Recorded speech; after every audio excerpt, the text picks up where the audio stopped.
You're listening to Miss Style, Strength, and Grace with Deidre Murphy. This is your one-stop shop for style, fashion, health, and fitness. Deidre's passion is to help empower women to reach their fullest potential, both inside and out. Deidre and her guests will be discussing how to develop your style, health, and lifestyle hacks to energize your day and inspire you to keep reaching higher levels of success. Deidre is a professional fashion stylist, health guru, and Mrs. Washington 2017. It's time to get open and honest with Deidre.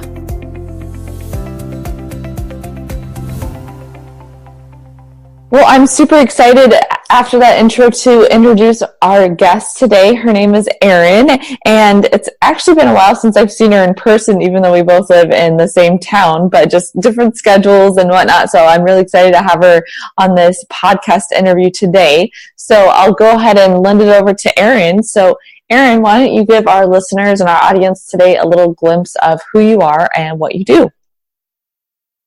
Hi, I'm Erin Malecha, and I am a native of Pasco, Washington, so I've lived here my entire life, and that kind of correlates really well with my personality. I'm very introverted and reserved, and I've actually, once I got my 4-year degree, I graduated in 2008 from Washington State University in business. I kind of entered into the corporate world and made my home in the corporate world for the last 10 years, just kind of working hard and leading a large team currently. So although I love my current job, I've kind of realized that I had a larger calling in life, and after having 2 little ones, I just really wanted to help other women feel better about themselves and kind of help them out with their struggles. So this past year, I've been working really hard and launching my own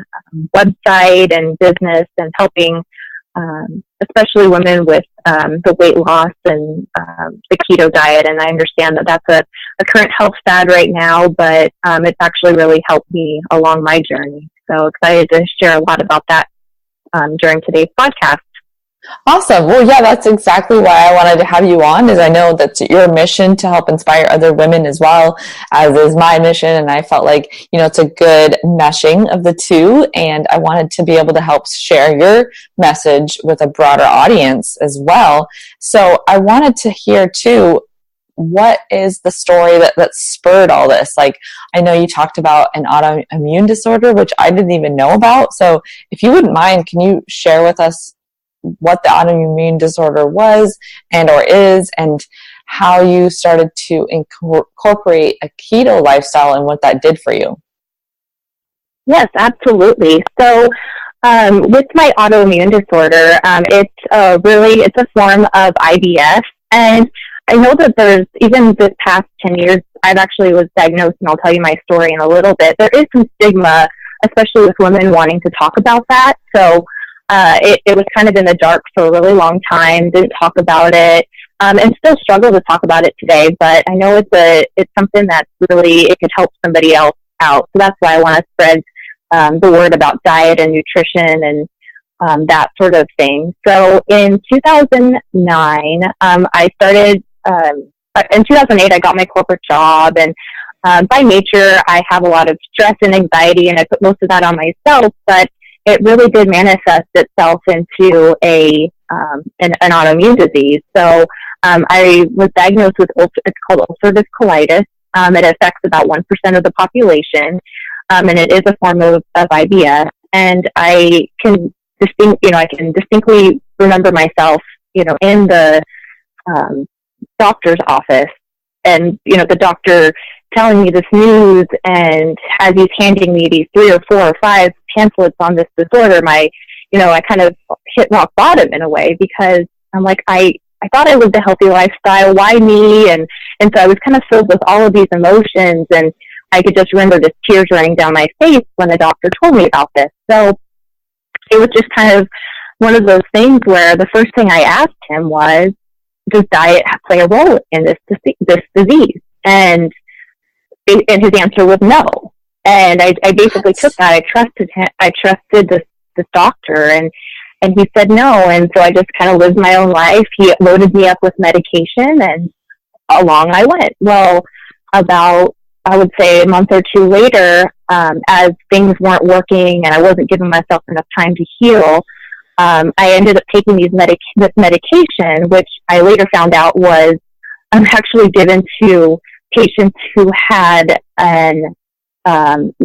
transplants. So it basically lowered your immune system so low that they would give it to, so they could accept a kidney or whatnot. Well, I was given the same medication to also help with my ulcerative colitis, and to put myself into remission. Well, not knowing, and I started taking these drugs, and I ended up in the hospital. So I ended up in the hospital for almost a week, and of course they were continue to load me up on medication. Didn't know what was causing it. Well, it was that adverse reaction to that medication. So first I thought I hit rock bottom with that diagnosis, but it really did change my life when I was in that hospital for a week. So I really, at that point, I just wanted to research and figure out the best way to help people, and by helping myself first, and finding a diet that worked the best for me, and that would help in conjunction with certain medications to keep myself in remission and live a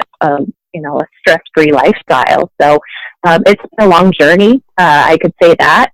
I think people that have probably listened, or that are listening to this, that have been diagnosed with an autoimmune disease, it is a struggle, and it's a long journey.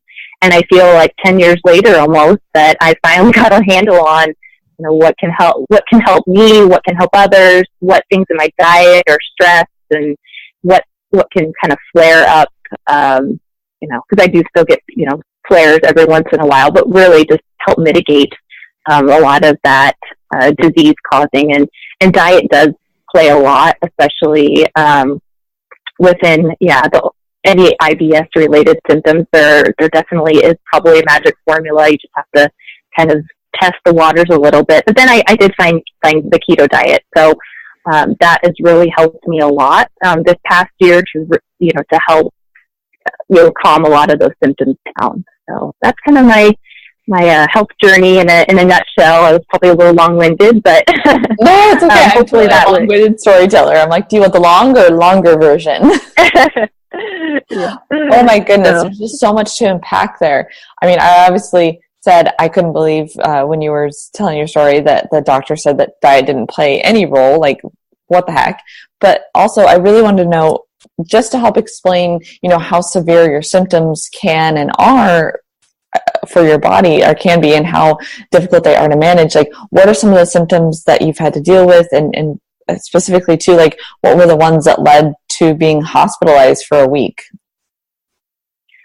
Yeah, so a lot of people who experience ulcerative colitis, similar to Crohn's disease, I just tell people, wherever you go, you're looking for, you're making sure you're close to a bathroom. And so a lot of times it's debilitating in that you can't see it.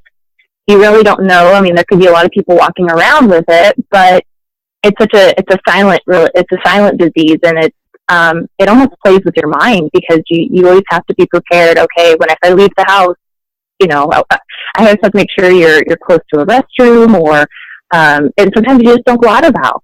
It's been debilitating in that because you just lose out a lot on attending barbecues, or you can't go out with friends because of just not feeling the best all the time. So that's the main part of it. But the other thing is, when I took the medication, I ended up getting really, really bad muscle spasms, like painfully, like very painful. Like I had to go to the hospital, that much pain. So it was pretty pretty bad. So those were the main symptoms.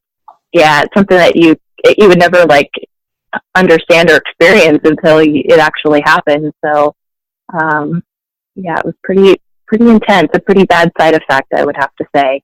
Yeah, it reminds me of when you see a commercial for some sort of medication and they list this laundry list of side effects, and I'm like, those side effects sound worse than the actual problem that they're trying to cover up with the medication. I mean, I'm not saying that there's never a time and place for medications, but personally, I'd rather get to the root cause of an issue rather than just cover it up with medications and pills. Yeah, yeah, absolutely. And so there's a lot of, when they say that your gut is definitely kind of tied to your brain, I mean, that is a definite truth. So there's a lot of things that I had to work on, within my own life too, to help myself be mentally stable as well. Like, just know that, you don't have to get nervous in front of people, or, if there's a big meeting you have to attend, just kind of learn those coping strategies to help calm your nerves and deal with the stress throughout your life. So those are things that have also helped me as well, including exercise and stress management. Oh, yeah. So this is roughly around 10 years ago. How did you start to learn that your diet could actually affect your body's well-being and the symptoms that you were trying to manage? And what steps did you originally start taking to incorporate like diet changes? Yeah, so the first thing I did along the journey is, I got on Google and started just browsing the forums and looking to see what other people were doing. So there's called an SCD diet that I tried for a little bit. And then it basically just kind of mitigates your sugar intake. So just no sugar, little bit of carbs, but, you could have meat and eggs, but it was almost like you almost reintroduce foods and see what foods kind of cause your disease to flare in a sense. And, the main thing is the sugars and the carbs. Mm-hmm. So that was the main thing that's the culprit. So, making sure that not only the diet, but making sure you get enough sleep and exercise is also. So when your body's run down, that's when you kind of feel it the most. So that was part of it. So just researching the diet, and then I'm still into, but I did research juicing and how that really helps your entire body. So I've been an advocate of juicing for a very long time. it's definitely a key to health. Yeah. Do you have a favorite juicing recipe or kind of go-to concoction? I mainly stick with the greens, especially on a keto diet, that I've been kind of cutting out the fruits and limiting the carbohydrate intake. So a lot of it's just the spinach and a little bit of cucumber, cabbage. That's a lot of what I put in and I juice with these days. I love that. A lot of people get on the mindset of like, oh, it's a juice, it's healthy. And it's like, well, if you're just putting fruit in there, you're getting all the sugar without any of the fiber to help break it down. So sometimes juices, especially when you're going to like a juice bar and it's super trendy, it's like, you still have to be a little bit leery of it. But yeah, like you said, like sticking to the greens and the veggies, like that's a great way to get a lot of really nutrient dense nutrients into your system without feeling super full, because you're getting all those great nutrients from like the greens and the spinach and the kale, and cucumbers are a great one to add. That always adds like a nice fresh flavor to juices as well. People are a little bit leery of trying the green juice.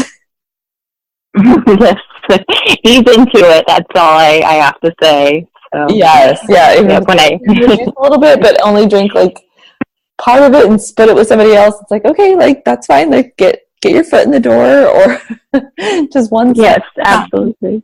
Yeah, I love that. Yep. So how did you discover keto, I guess? And if you were to give somebody a piece of advice of how to incorporate a ketogenic lifestyle into their own daily life, what would your piece of advice be? So kind of a two-part question, like how did you discover it and what would your advice be? I discovered it first.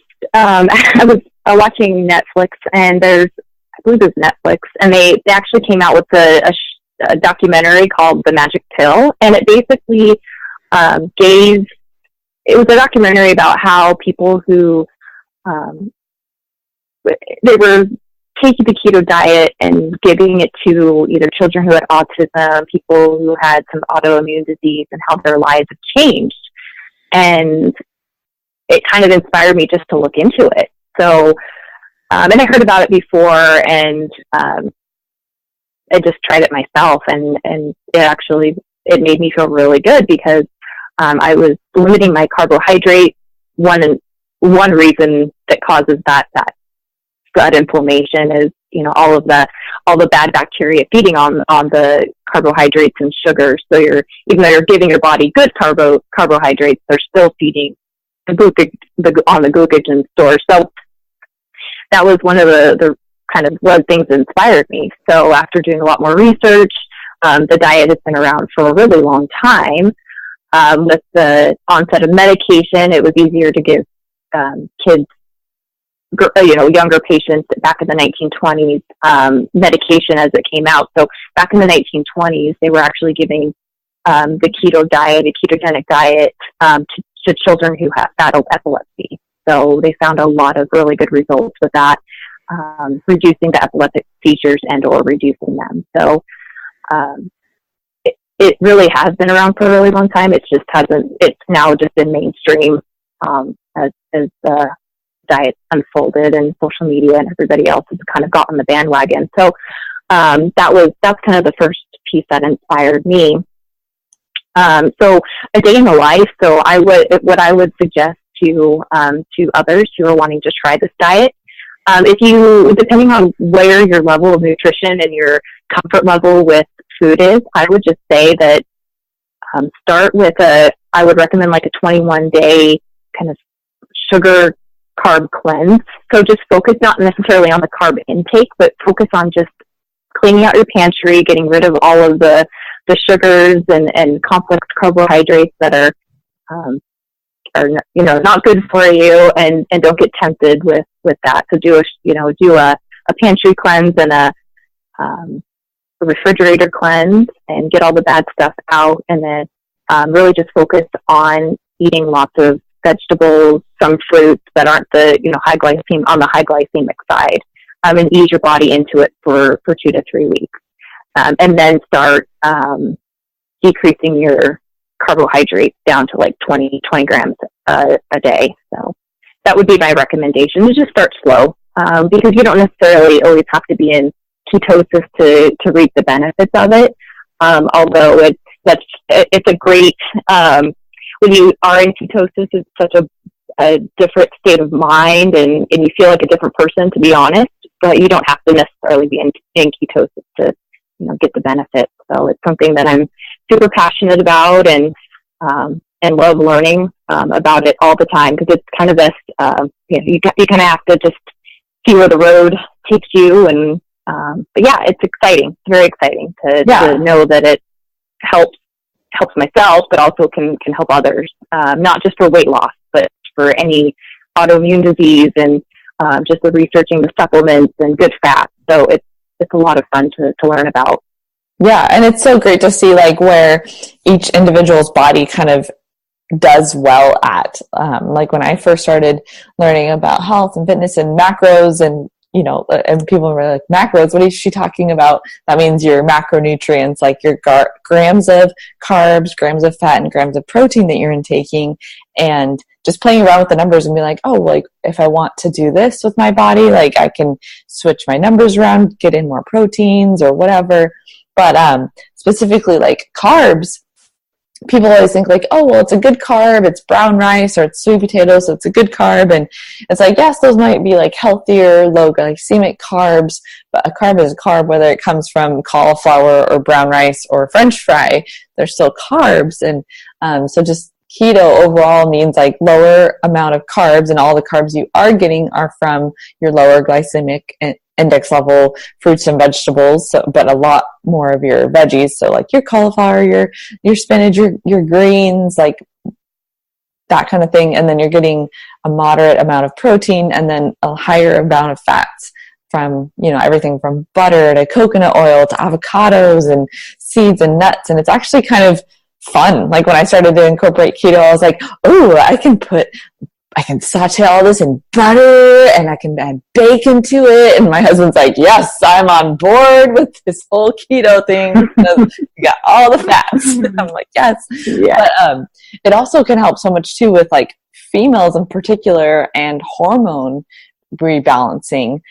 Just curious, have you ever read a book called The Schwarzbein Principle? I think I'm saying it right. No, I haven't. No. If you're a listener or you yourself, Erin, I would definitely check it out. My husband actually introduced me to the book, and it breaks down all these studies of how actually higher fat intake diet helps with so many ailments, everything from like autoimmune disorders to diabetes patients. And it even breaks it down as far as why our society has kind of gone away from like fats, and like basically breaks down how the advertising companies, in order to sell more grains and cereal type products, for Kellogg's and all that kind of stuff, they made the food pyramid and all the different marketing tactics, basically just to sell more grains to the masses, and they had to demonize fats in order to do that. So it's kind of an interesting book. So if you want to read it, I would highly recommend it. Yeah, absolutely. And the one thing that I absolutely love about the diet is the freedom. You're not chained to eating 3 meals a day, or I used to eat every 2 hours thinking it was great because it was boosting my metabolism, and knowing what I know now, it's like I eat maybe 2 to 3 meals a day, smaller meals. You just don't, those sugar and carb cravings just are non-existent. So I have abundant energy, and that's why I named my website Abundant Keto, because you have so much energy to work a full day. So, I have a full-time job. I go home, play with the kids, and I can be up late or get up really in the morning and start working on, the other business. And, right now, I think my goal and my business plan is to give everything away. I really want to give all of my knowledge away, and kind of develop when I call my my Abundant Keto Circle. I want a group of women that want to help, not only by helping themselves, they can help others and help their children. So that's really my goal in life right now. So I love that. Really exciting. Thanks. Yeah, I'm really excited, and it gets me going every day. And it wouldn't be if I didn't have enough energy because of the keto diet. So it's been kind of this full circle realization that it's helped me tremendously, and I really want to extend that olive branch and help others. That's amazing. And now that you've mentioned it, so your website is abundantketo.com, correct? Yep, that's right. Okay. So you've got a blog on there. You've got some great free resources for women. So tell us a little bit about this venture that you're starting. Let's go into that. Like, what programs and or resources do you provide other women through this Abundant Keto, like you said, circle and family? So a lot of it's just the education.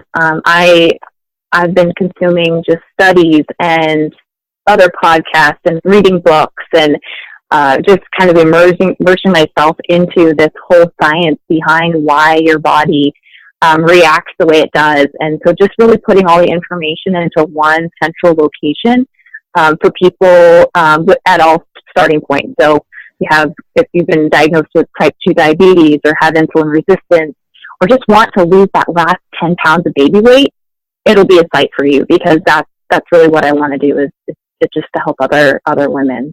A lot of times for myself, I got stuck after baby number 2. You get stuck at that plateau, and you're like, I don't have anything. I don't know what else to do.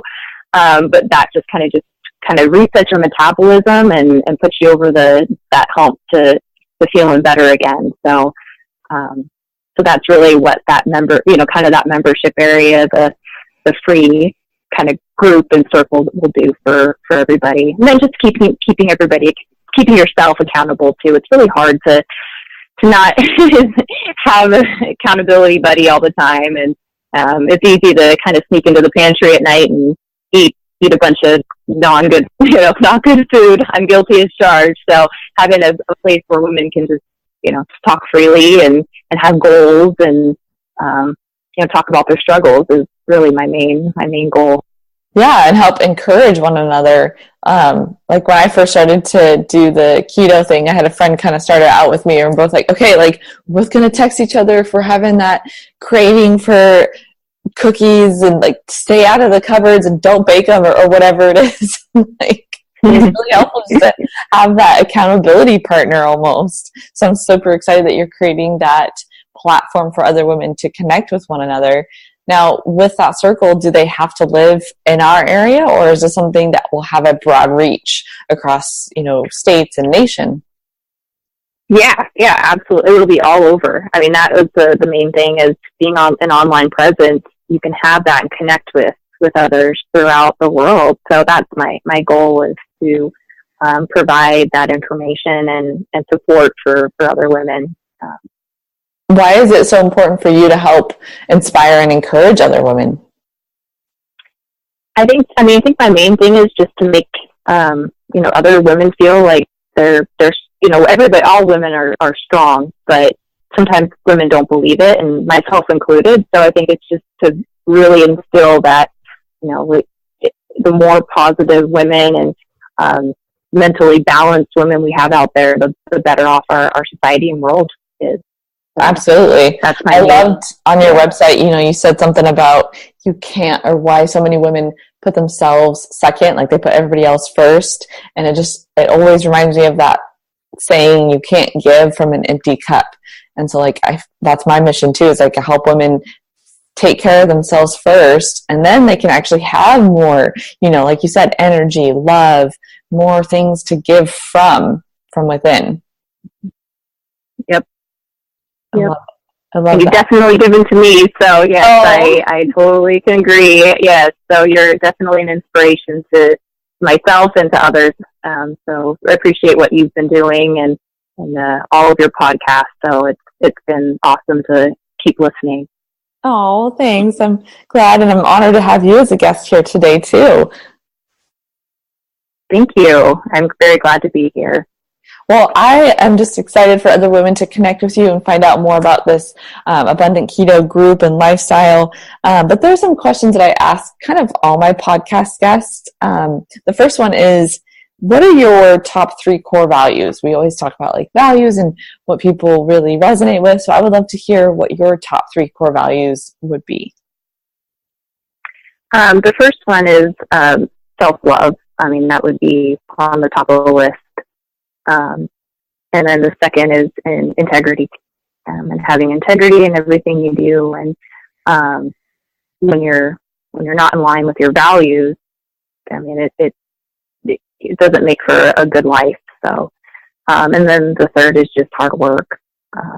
You have to work on yourself. You have to work at your job. There's a lot of work that has to be done if you want a great and abundant life. So, those are definitely the top 3 on my list. Yeah, I love that. And I know you're definitely a hard worker. I mean, when you talk about when you're working on stuff for your blog, your side businesses and hustles, I'm like, girl, I'm not even awake at that time at night. I don't know anymore. Plus you have kids. So I'm always I get inspired by you. Oh, thank you. Do you have any resources that you've been binging on or that you love that you would love to share with our listeners? And it could be anything from a podcast that you've been devouring, and an audiobook or a book, or any series. So, on this online adventure, it's been a struggle, just because, building your own WordPress blog and everything else. So if you're interested in any online space and inspiration, Miles Beckler, milesbeckler.com, definitely a wealth of knowledge if you're wanting to get into the online space. Gives away, I would say, hundreds of thousands of dollars of free just information. So I would definitely take a look at that if you're wanting the online space. Every time I kind of feel like I'm in a slump, I can definitely just go online and kind of look and see what he's built for his business, him and his wife's business. Just the other thing is I've been just researching a lot about the keto diet. So another person that would be really good, it's Dominic D'Agostino. He is a researcher out of, I believe, a college in Florida, or university in Florida. He's been doing such great work on the keto front, and a very inspirational person to go and kind of look at his website, see what he's doing just on the research side. It's pretty tremendous. So there'll be a lot of breakthroughs here in the next 10 years for sure, with a lot of the studies that they're doing. Oh, that's great. I'll have to check that out. I was going to actually tell you another good resource is Dr. Josh Axe, and his name is spelled A-X-E.